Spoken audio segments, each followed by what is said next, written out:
We are very thrilled to have filmmakers and Jan with us.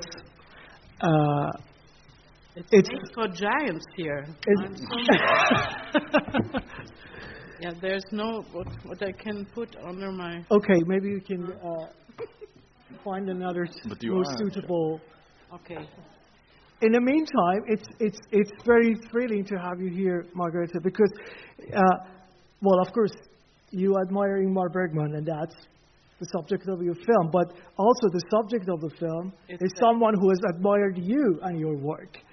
And how about starting with the direction of the film? You co-directed it with Felix and Mother and Son, if you don't know. And if you have seen the film yesterday, it's already... part of the film is about the father-son relationship. Ingmar Bergman's son, also a filmmaker. And you see the tension. And film is in a way a contemplation on the contrast between the life of the artist and the life of a father, a family man. May I start in another way? Please because go. I want to thank him officially for his good advice. Because I was so afraid to do the film, and my producer is here in the room, and she pushed me. She's half Swedish and half German, and she had the idea for the 100th birthday to produce a film and about Ingmar Bergman, and I was no, please don't ask me, because it's too much for me. I can't do it. And then she insisted, and my son, who is a documentarist, he insisted, and he's always more confident. No, had more confidence with me than I have with myself. And my agent also, they pushed me. And then I went with Constanze to Sweden and to the foundation, Bergman Foundation. And I asked him, please tell me, what can you do? What can I do? There's so many things already said and done and written and filmed. And there's so much material. What can I add now to give something a new aspect or so? And then he said to me, please do it in a very personal way. You knew him and you lived in Munich in the same moment where he came to Munich and did his theater plays there, and also 2 films. Do it as personal and as you can. And so that was the advice, and therefore I could do the film, really, because you gave me this. You remember? Yeah. Yes. Of course I remember. Thank you so much. That is but you really have your work. to add something. Why did you say that to me? Well, for those of you who have seen the film, I think the film speaks for itself. It had to be done, and you did it beautifully. So okay. I'm very glad you did. Okay. So now I can answer for the. You already answered 2 of my questions. Okay. Yeah, because you pushed me to. Yeah. No, it was not really a mother-son collaboration. I was very engaged in the beginning of the project, and maybe then in the end. I was not so present during the shooting, but I was present at the very important shooting with Daniel Bergman. And that was quite funny because, of course, Margareta comes from directing feature films. It's her first documentary. Of course, she's a natural and was adapting very quickly to the genre of documentary. But she's, of course, used to tell the actors what to do. And that did not work, especially with Daniel Bergman. So one of you who saw the film yesterday, when we were preparing, Margareta was saying, okay, then he'll come into the bibliothek, and then the camera is here, and then we have in the background the poster of Strindberg, that will be look very good. And then Daniel Bergman came into the bibliothek and had absolutely no intention to stay there for very long. and said yes, and then maybe you saw it in the film and immediately went out, and and you learn this is not like you can tell them what to do, and it's a script and they have to say that, and I need this. Yeah, maybe he was used to it. So I used to say, wait, maybe it doesn't work out. But then there was this interview with Daniel was developing so strongly, and I think it's the center, one of the main centers of the film, and Daniel was very open, and this thing when he talked about his relationship with his father and the project he made, I had to make another reference because he said, I worked with Ingmar, and Ingmar told me, okay, I like the film you made, but this scene has to go out. There's just one scene I don't like, this scene has to go out.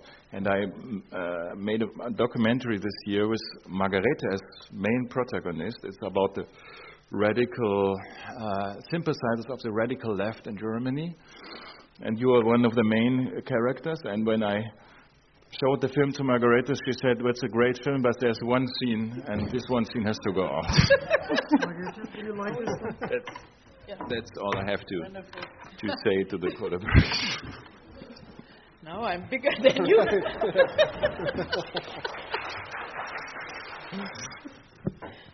Yeah.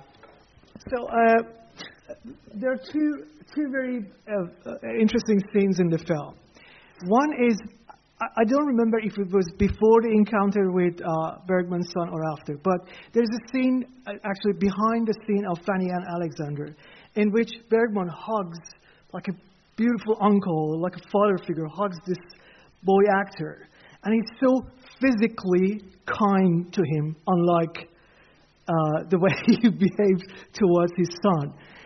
Did you decide to put that after that interview, which might be, I can rephrase my question in a different way, that the film was shaped up while the interviews were being filmed? Or you already had a structure for it? No, the structure came in the cutting room, right. More or less, because I even didn't know what you can get as documentary material, and also what we can get from the scenes out of his films, because nowadays it becomes so expensive to get these. Archive material, footage. License. For instance, to tell you that we, for the Serpent's Egg, we wanted to have real film material of the real film. Now we have only documentary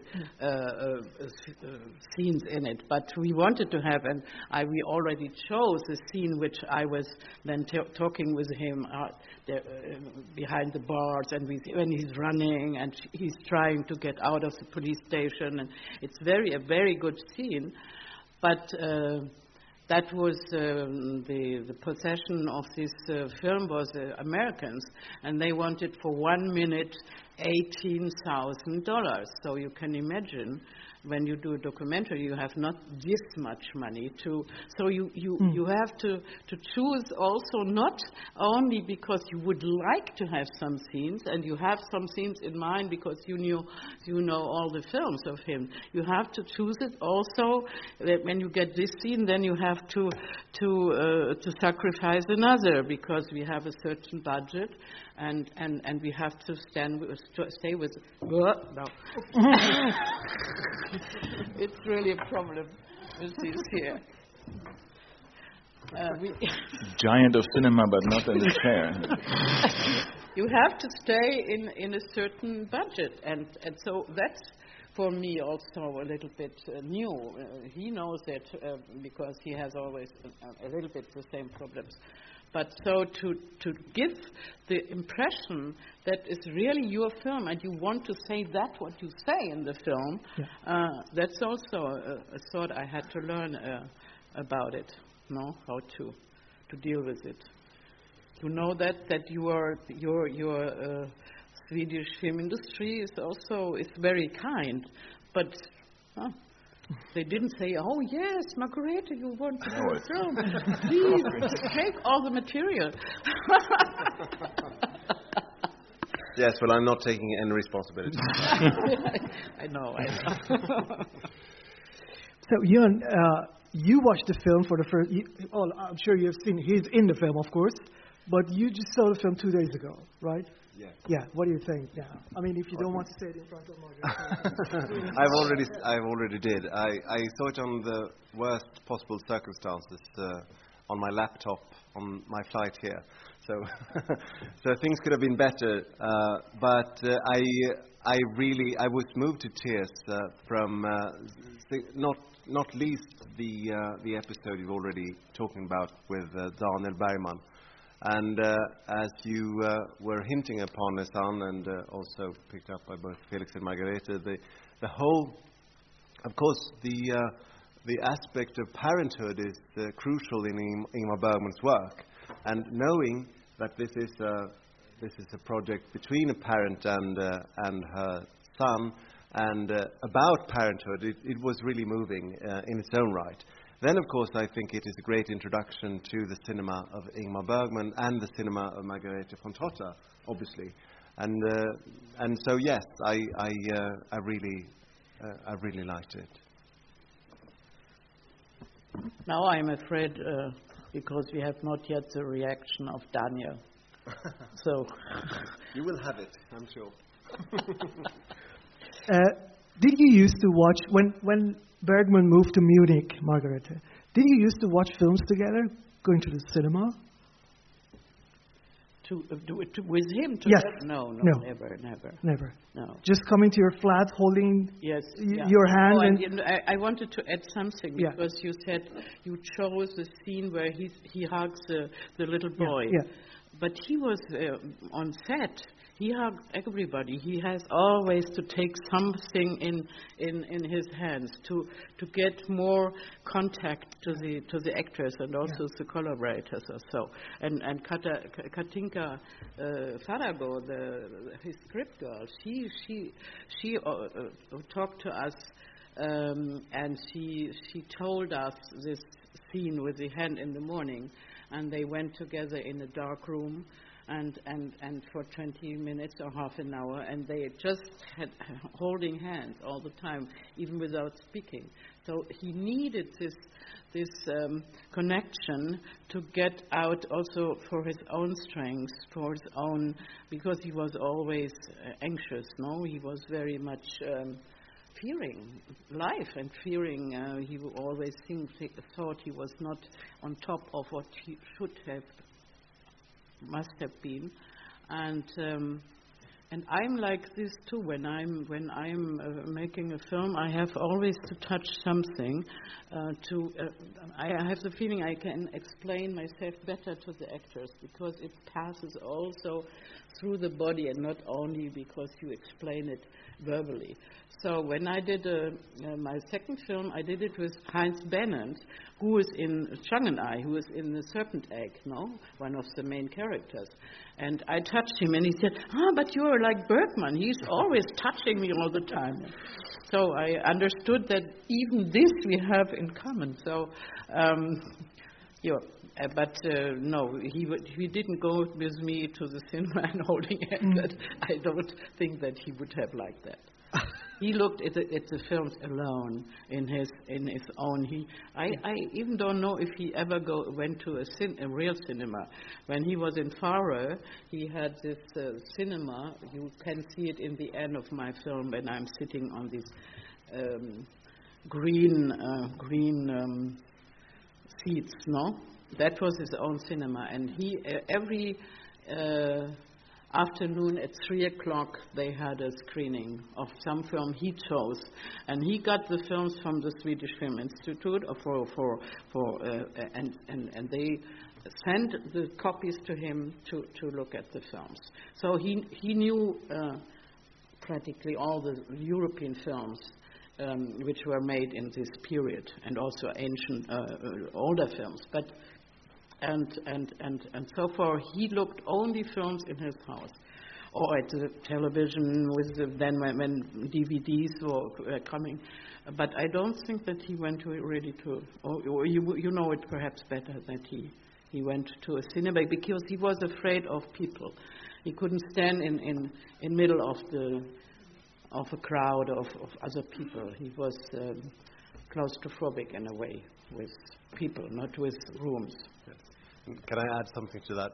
Because I find it very touching, no pun intended, because, but speaking about the touch of Ingmar Bergman, I'm not referring to his 1971 feature film called The Touch, but the thing you were just talking about, because there is a very, and I'm possibly spoiling Margarethe's film for some of you who haven't seen it yet, but in the sequence which we have already talked about with Daniel Bergman, he speaks about how he and his father in a very emotional, they're both in a very emotional state, and they are trying to hug each other, but the father moves back because, as Daniel says in the film, that he has a hard time, with physical contact with his children, not obviously with his actors.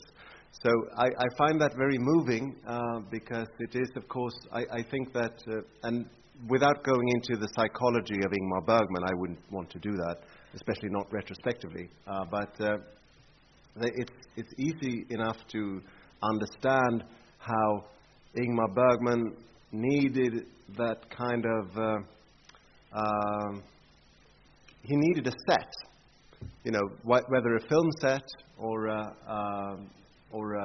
the rehearsal at the stage, for example, in order to feel secure enough to have that kind of physical contact. Mm-hmm. In real life, however, even with his own children, he had some difficulties, and so I think you really captured that in your film as well. And I'm repeating myself now, but I don't want this.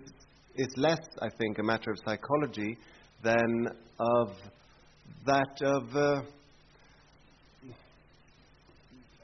quite a few film directors, I would assume, who need that kind of distance between yourself and reality, and perhaps that is the reason why they became film directors in the first place. Mm-hmm. And he was afraid of germs, wasn't he? There's this story Jon Donner, Finnish-Swedish filmmaker, tells in his new documentary that he drives for hours to take an American journalist to his place in Fire Island. And Bergman looks at him and says, "You look ill. I'm not going to let you into my house." So he stays outside for 2 hours. The interview is finished, and then he drives back the lady to the port. No, he spoke also. Sometimes he was very humorous. Also, he was not only like this. And we saw it together. Also, an interview, a document was an interview where he came with a paper where he noted all his demons. And he listed up, there's a demon for punctuality, it's a demon for insects, and all these demons he had inside himself, no? And one was of illness, and that he was afraid of becoming ill, and therefore he didn't let the journalist in the house because he seemed ill, and he also now his daughter, who is the daughter of Liv Ullmann and Bergman, she wrote a wonderful, the Swedish people will know it, Linn Ullmann. She wrote about the last years of Bergman and of her childhood. It's called The Untouchable. Yeah, I don't know the title. The Worried. The Worried. Die Unruhigen, die Beunruhigten. Yeah. I read it in German, so I don't know the title in Norwegian. And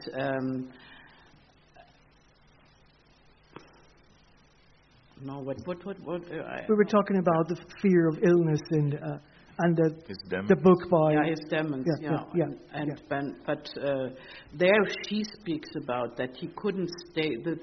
The windows had also to be closed because he was fearing flies and all the insects. They had not to come into the house.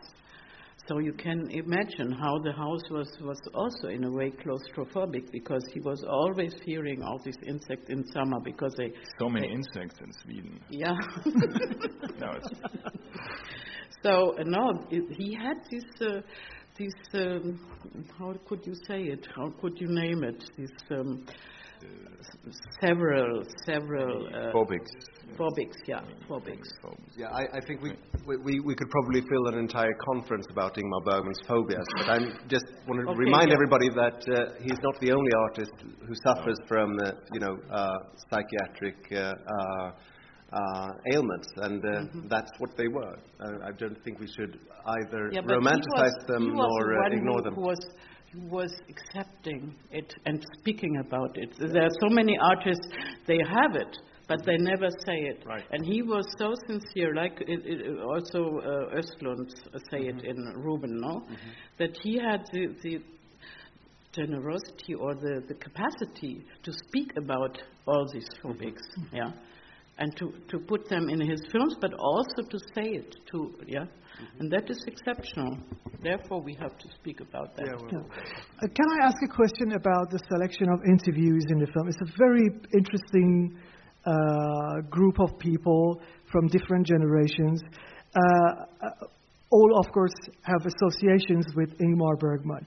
The only one, which was fantastic, and I was so happy to see him in the film, whose links to Bergman were not clear to me, was Carlos Saura, and I was surprised to see him, and the beautiful dogs, of course. How and why you decided to have Carlos in the film? Carlos Saura. He once spoke about, long time ago, when he was asked who were the influences for him, for his filmmaking. And he said Buñuel and Bergman. And when you remember his films he did with Chaplin, Geraldine Chaplin, you remember, I think. There is something you can think that he was also a little bit influenced by Bergman. And then my French co-producer, they wanted absolutely, because it's a big name. So you have also to get names in the film. For me, it's not so important, but they wanted me to do that, and we went there. And he was not so fond of speaking about Bergman, and he denied that he was never influenced by Bergman. No, it's only Buñuel, and Therefore, there's only 4 sentences. It was the only 4 sentences he could tell me about Bergman. All 4 hours. We interviewed him for 4 hours, and he spoke only about himself and about what he was doing and why I didn't do a film about him, but why I came to do a film about Bergman.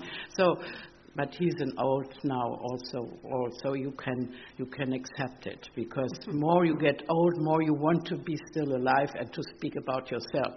I didn't know that before, otherwise I wouldn't have gone there. So now tell us a little bit. You are here to speak about Bergman, not only me. Please. Okay. Yeah, I can ask a couple of questions that I have. Or that would be helpful. Yes, okay. Thank you. What about the commercial side of Bergman? He made commercials for television, didn't he? How much of it exists? Can we see it? They were not for television, but they were before television. They were from 1950. So, yeah.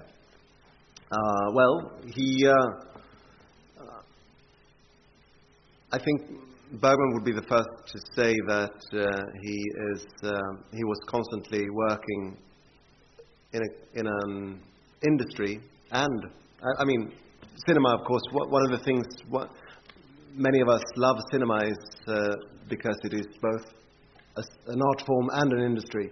And surely Ingmar Bergman knew this and was very aware that he was working under capitalism, and the films had to make a profit, not least for him to make another movie. So, about the commercials specifically, which he made in 1950, they have been screened here at Il Cinema Ritrovato before, and they are available on filmarkivet.se, also here in Italy, I think, yes. And so they are readily available. He made them in 1950 when there was a labor conflict between the film industry and the government. Is a complicated story actually, but to cut it very short, he was out of a job for a full year, having already some 3 families to provide for. So he made a few commercial films for a soap to sustain a living, more or less. That said, these commercials are beautiful. They are very interesting.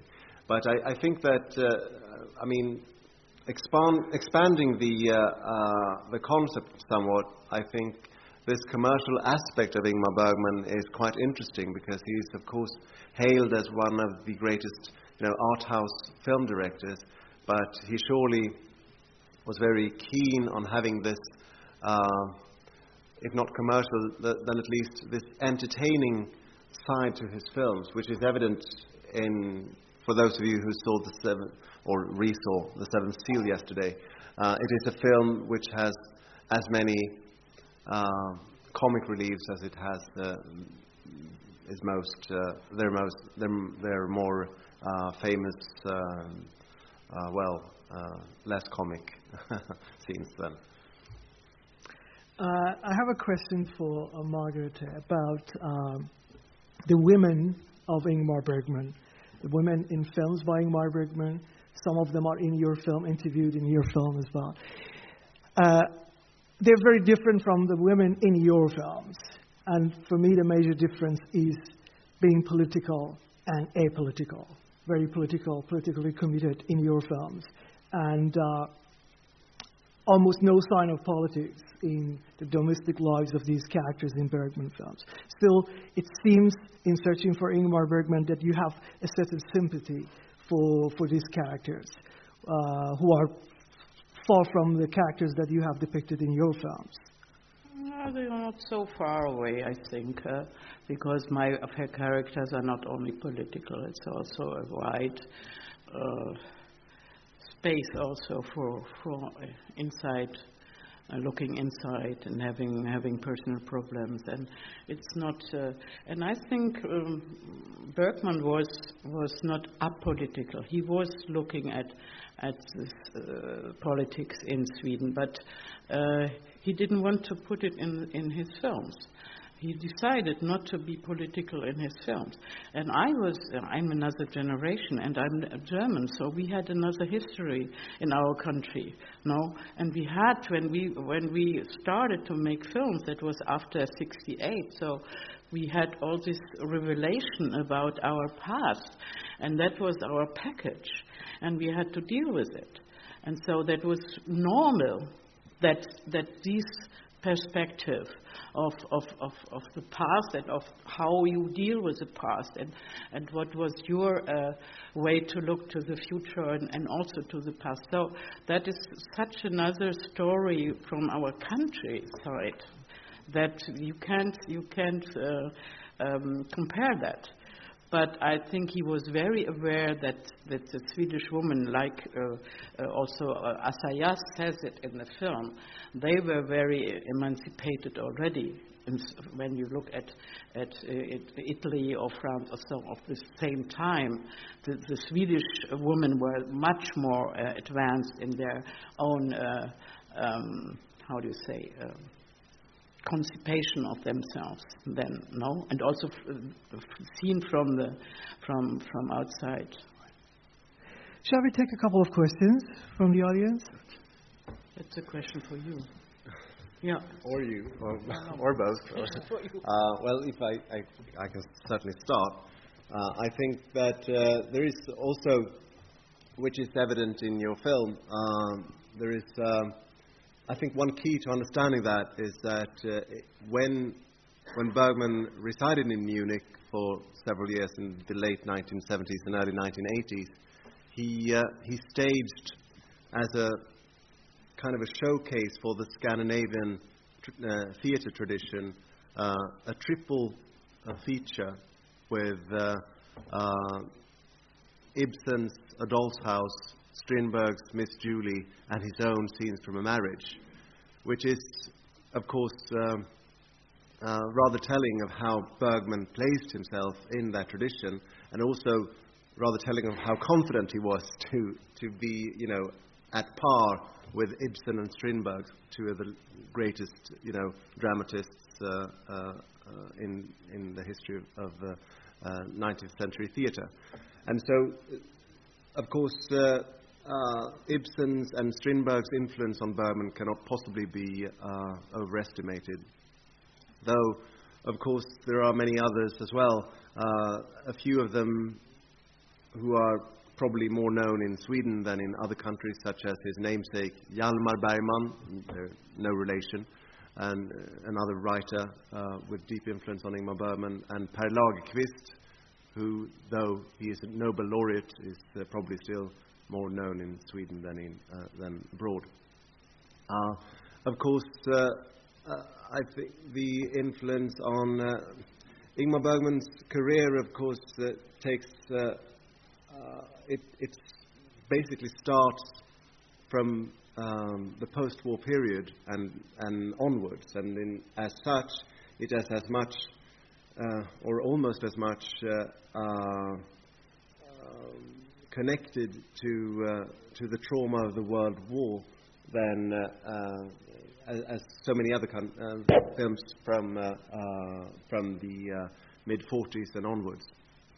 So it's hard to, of course, to extrapolate all the major influences on Ingmar Bergman, but surely there are tons of them, and I think that Ingmar Bergman is one of those directors or one of those artists who sometimes are perhaps we tend to look upon them as you suggested, as they existed in a vacuum, as if they were isolated monoliths, whereas the truth of the matter is, of course, that they are heavily relying on well, not least influences from the past, such as Ibsen and Strindberg, but also, and certainly in the case of Ingmar Bergman, how he was constantly, throughout his career, paying attention to what was happening.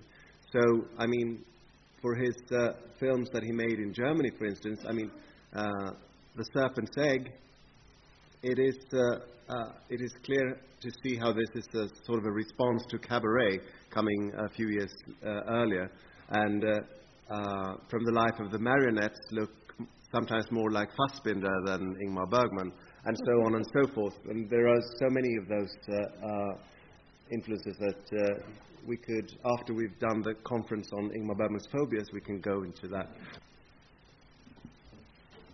I don't know. The significance, for me, it was the occasion to go into his films again, because I say it in the film that for me it was the influence in the 60s, and I went on to see his films, but that was input for me to become a filmmaker. But now, doing this film, I had to go back to all his films and to make a sort of voyage, like I did it then in the film, but a voyage in myself. What was it for my life? Was he really accompanying me until nowadays? Because to make a film in my age about somebody you got the input when you were very young, is there still a line that is in a sort, is it still your in a way your father or not? And I have the feeling he is still my father, and that was for me more or less not so It was, not a positive way. That I'm still dependent from a father, which I didn't have in my own life because he was never there. So, but that is a sort of secret I have not to tell you, but it's like that. And so therefore, in the end, the image in the end was this big rock, and where I'm standing like this, and the rock is so that's my feeling still now. And I am a little bit afraid that I didn't become more self-confident with myself, that I'm still, and that I think it's also because I'm a woman. We would never learn to be like this, no?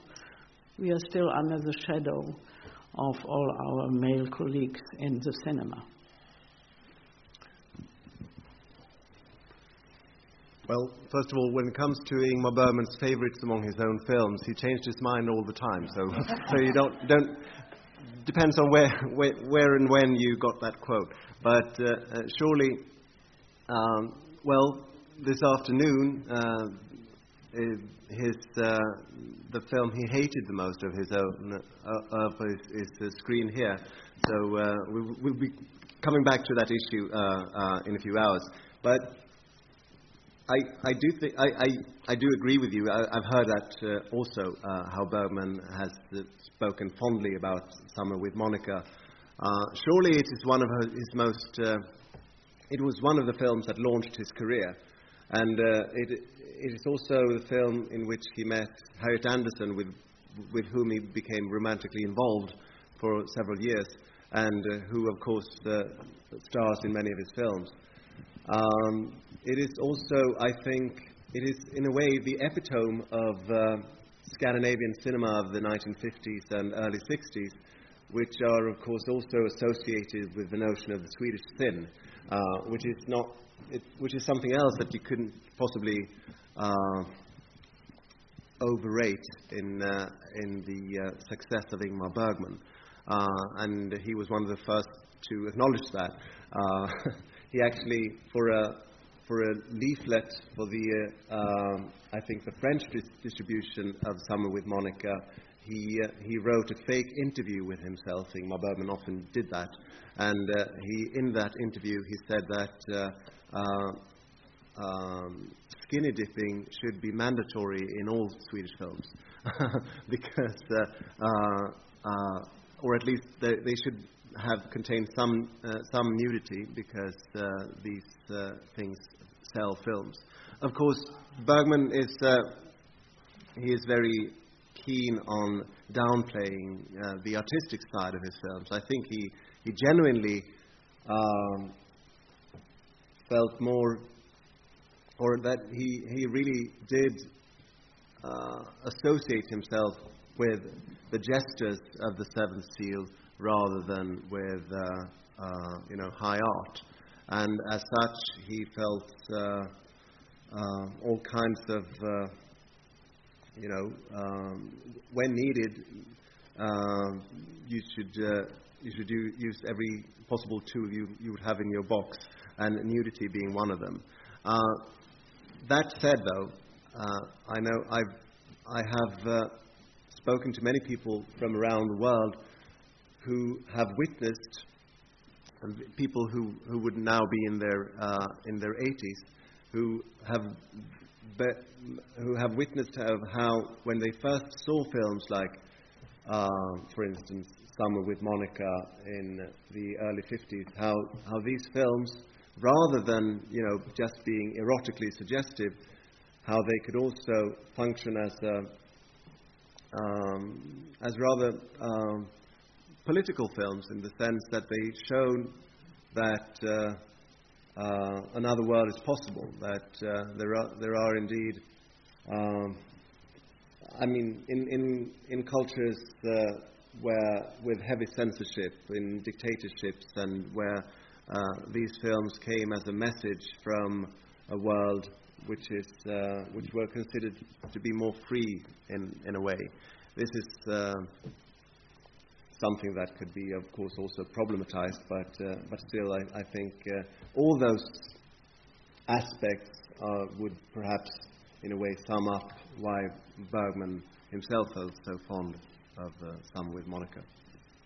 Margareta, do you want to add something? Do you have any thoughts on Summer with Monica? Yeah, but I felt this freedom which we had not when we were young, in Germany, for instance, no? And that was when I saw it the first time, or I was already over this period. But this being free with sex, also, but with themselves, with the nature, and I think it's very special also for Sweden, because you have a long winter and not so much light, and then comes the summer, and there all of a sudden you have the whole night and the whole day, and that must create something so enjoyable and so free, and all of a sudden you have all this light and you have the nature around you, and so you feel in another way than we do it perhaps in other countries, and that was for me also a side. I said yes, but they have that, and in a way he always feared the light, and when he did his cauchemar, how do you say it? Nightmares. He did it also in a very, very light, no, because he liked more perhaps the rain and the grey and no for his own films. But that was a moment where he also felt this summer freeness, together with Harriet Anderson, and she was very young, and she had it. I think she gave him a lot also of her own freedom. Thank you so much, Margarete, Johan, and Felix.